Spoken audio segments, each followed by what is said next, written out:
We now come to April 2nd, AD 33. It's Thursday, which some churches refer to as Maundy Thursday. It's Passover week, so Jesus instructs his disciples to secure a Paschal lamb and to go and get an upper room in the city of Jerusalem so that they can celebrate their own Passover supper together. Later that evening, Jesus is arrested in the Garden of Gethsemane, and so begin the Jewish trials of Jesus. So as we explore this day, we can ask a few questions. Was it significant that Jesus' last week took place during Passover week? What is the relationship between the Last Supper and the Passover meal? And why couldn't the Jewish leaders have simply handled all of this on their own? Why did they need to go and get the Roman governor, Pontius Pilate, involved?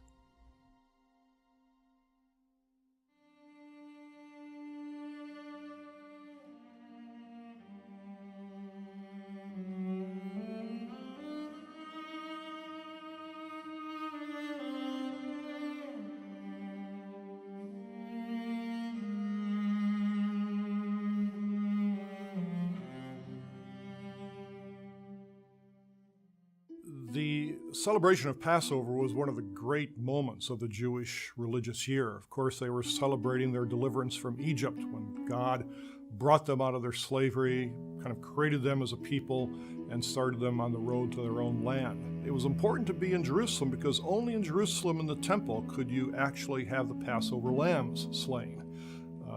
That were, of course, the centerpiece of the Jewish family meals. So those lambs were slain on the day before the Passover and then eaten that evening, just as perhaps Jesus and the disciples celebrated their own Passover meal as kind of a family of people together on that Thursday night as well. Passover was a celebration in anticipation of Yahweh's rescue of his people, his redemption from the hand of Pharaoh. Typically, Jews ate at a table to eat, but not the Passover, not most festive meals.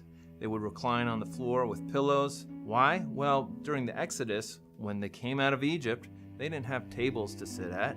They lay down on the desert floor and ate. Lying down while eating became an expression of your freedom.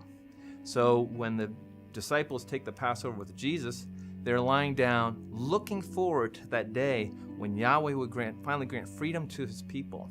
So it's looking back to the Exodus in the past, but looking ahead to the Exodus to come. Now Jesus is saying, this is a new covenant, a new way that God's going to relate to his people through my death.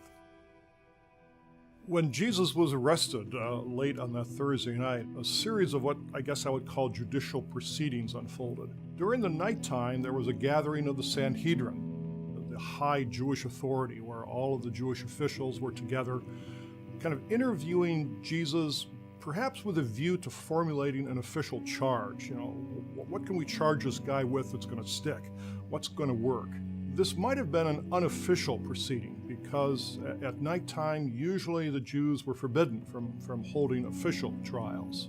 And it's, of course, in that context, you might remember in Mark 14 and parallels that they decide, oh, Jesus has committed a blasphemy.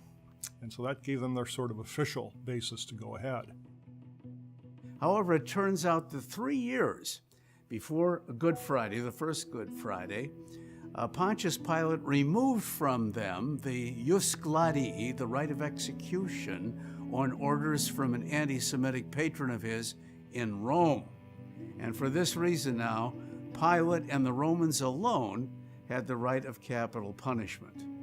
Previously, of course, the Sanhedrin would not even have taken Jesus' case to Pilate, but now he had to hear it.